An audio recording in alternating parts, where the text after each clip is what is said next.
ચાલ. ઓમ Gayatri health centre Gondal દ્વારા આપનું ભાવથી, પ્રેમથી, દિલથી સ્વાગત કરીએ છીએ.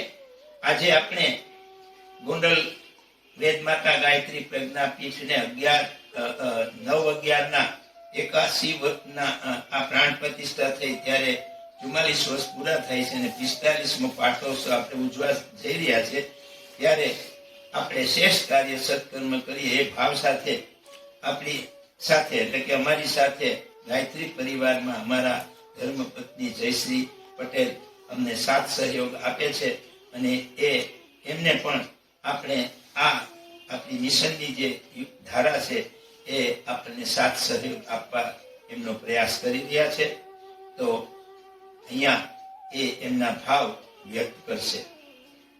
આવો, આજે ગાયત્રી મંદિરને 44 વર્ષ પૂરા થઈ 45મું વર્ષ બેસે છે. એના નિમિત્તે મને એમ થયું કે હું પણ એક ગુરુદેવનું નાનું એવું, ગુરુદેવની અંતર પીડા છે એવું નાનું એવું ગીત ગાઈશ, જેના શબ્દો છે અંતરની પીડા. પહેલા આપણે ગુરુદેવને યાદ કરીએ, કારણ કે આજે એના ચરણ કમળના પગલા આપણા શક્તિપીઠમાં પડેલા હતા. અમારા પણ અહોભાગ્ય છે કે અમે એની પૂજન વિધિ કરી હતી. તો હવે ગુરુદેવને આપણે યાદ કરીએ. ઓમ ગુરુ બ્રહ્મા ગુરુ વિષ્ણુ ગુરુદેવો મહેશ્વર ગુરુ સાક્ષાત પરબ્રહ્મ તસ્મૈ શ્રી ગુરુવે નમઃ. અખંડ મંડલાકારમ વ્યાપ્તમ મેન ચરાચરમ તત્પદમ દર્શિતમ યેન તસ્મૈ શ્રી ગુરુવે નમઃ. આયાતુ વરદે દેવી ત્રયક્ષરે બ્રહ્મવાદિની ગાયત્રી છંદસા માતા બ્રહ્મયોની નમોસ્તુતે. ઓમ શ્રી ગાયત્ર્યે નમઃ. આવાહયામિ સ્થાપયામિ ધ્યાયામિ તતો નમસ્કારં કરોમિ. ઓમ પ્રખર પ્રજ્ઞાય વિદ્મહિ મહાકાલાય ધીમહિ તન્નો શ્રીરામ પ્રચોદયાત. ઓમ સજગ શ્રદ્ધાય વિદ્મહિ મહાશક્તિય ધીમહિ તન્નો ભગવતી પ્રચોદયાત. બ્રહ્માનંદમ પરમ સુખદમ કેવલમ જ્ઞાનમૂર્તિ દંડાતીતમ ગગન સદસમ તત્વમસ્યાદિલક્ષમ એકમ નિત્યમ વિમલમચલમ સર્વસાક્ષી ભૂતાનાં ભાવાતીતા ત્રિગુણતરહિતમ શ્રી સદગુરુને નમામિ.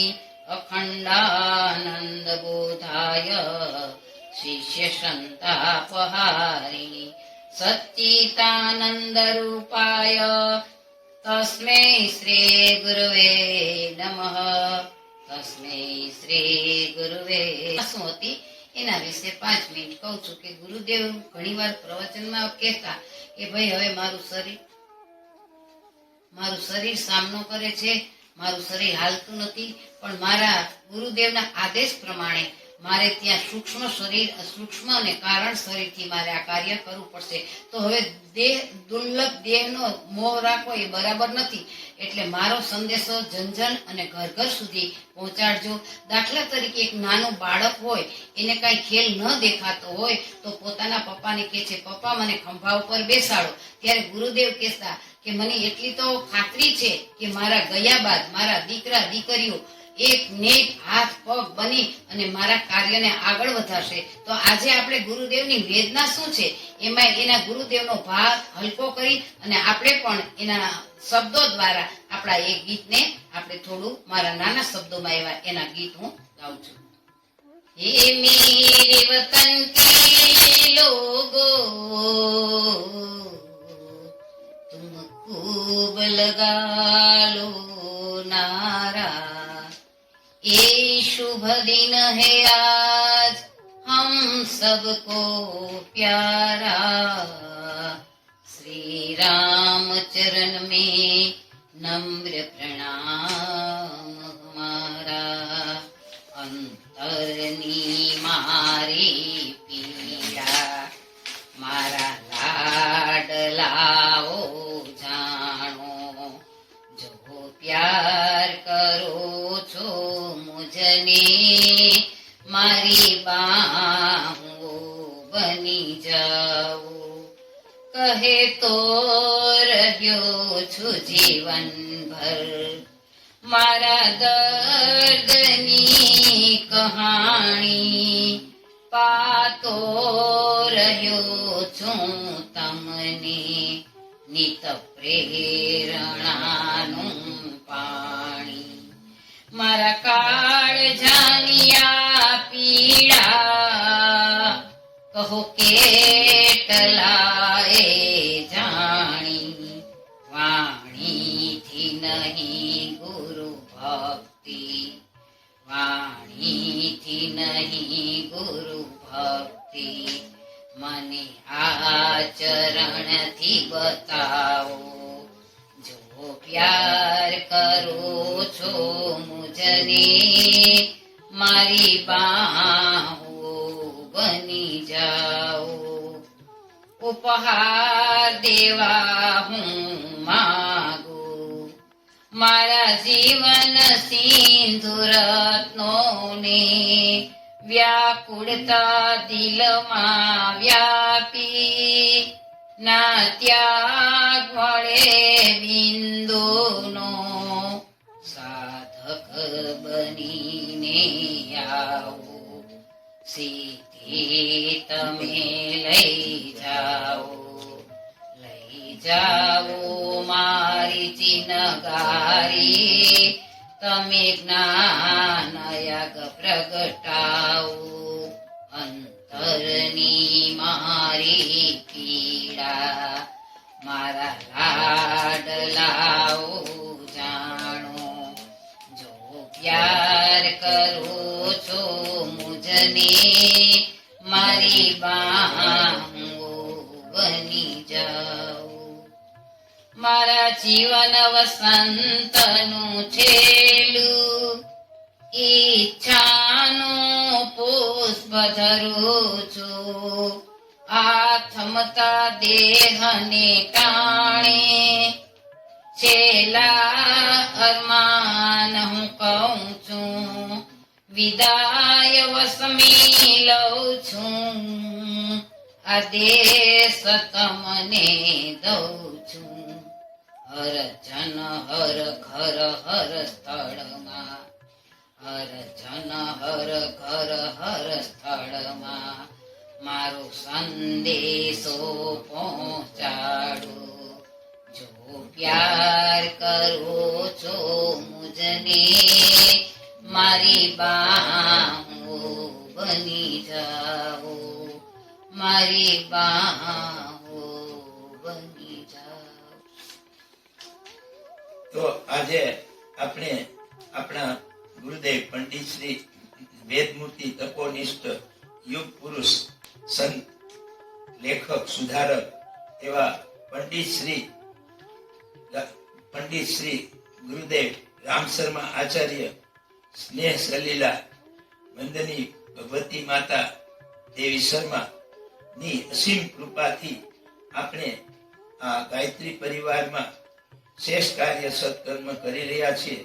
તો એ એમની અલૌકિક શક્તિ, અલૌકિક કૃપા આપણી વેદ માતા ગાયત્રી પ્રજ્ઞાપીઠ ઉપર ચેતનાના રૂપે, જાગૃત ચેતનાના રૂપે, ગુરુદેવની શક્તિના રૂપે, માતાજીના શક્તિના રૂપે આપણે ત્યાં એ અલૌકિક ચેતના વ્યાપ્ત રહી છે.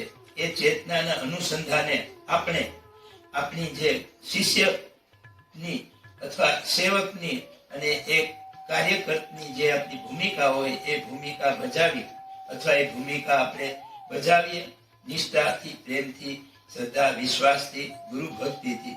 તો એ કાર્ય આપણે દીપાવા મિશનનું કામ કરી રહ્યા છે.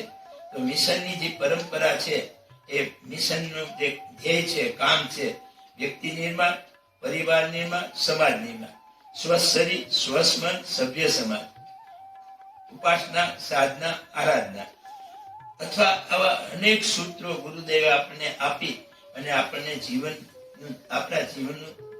જીવન ધન્ય બનાવ્યું છે. તો એ જીવનના અથવા ગુરુના ઋણ ઉપર આપણે એનો ઋણ ચૂકવવાનો અત્યારનો સમય છે.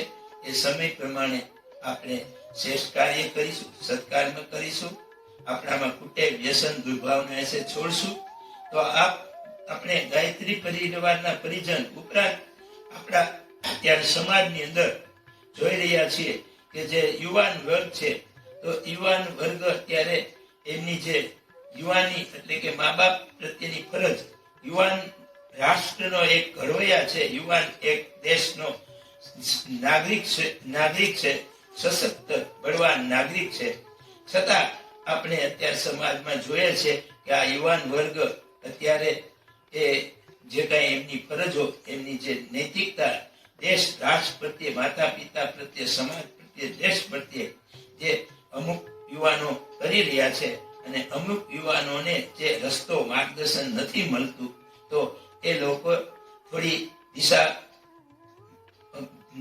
અલગ દિશા પકડી અને એમનું જીવન વ્યતીત કરી રહ્યા છે. તો આપણે એને શ્રેષ્ઠ માર્ગદર્શન આપી, સલાહ આપી, સૂચન આપીએ અને જે એ લોકો પોતાનો રસ્તો ભૂલી ગયા છે તો એ રસ્તાને ફરીથી આવે અને સત્કાર્ય સત્કર્મ કરે, એ ભાવ સાથે આપણે આ હોમ ગાયત્રી હેલ્થ સેન્ટર સારવાર માટે અથવા દિશા માર્ગદર્શન માટે, યુવાનોને દિશા મળે, યુવાનો વ્યસન છોડે અથવા અલૌકિક ચેતના બધામાં આવે, બધા નિરોગી બને, સ્વસ્થ બને, તંદુરસ્ત બને, એ ભાવ સાથે આપણે આપણો આ પ્રયાસ કરી રહ્યા છીએ.